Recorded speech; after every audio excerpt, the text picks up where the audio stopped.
Cinque labo ihang kirlete hango tu tam voi tam kalang han silo cinque jam ni are boxilo areloem min pom bong bongin min lo say masela kartam liap kang ai ngam lo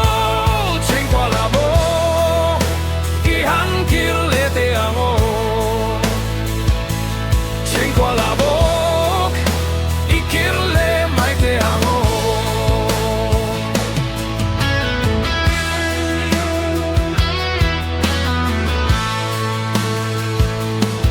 tunayan eng tinlo mechemo thai koi bong de katan palai khan itin lai re la tleng zo em le kang nga kang che kat li reng che min pom bong bong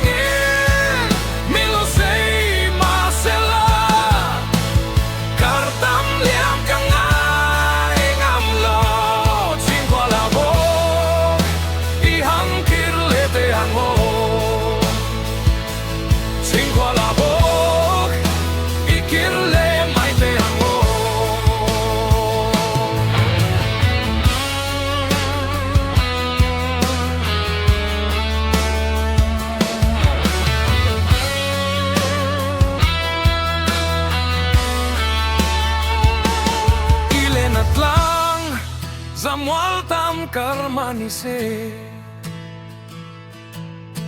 Raut la chuani kiang kabel reng Du takin ka pom bong bong cherry nom takin in hakango Min pom bong bong in min lo say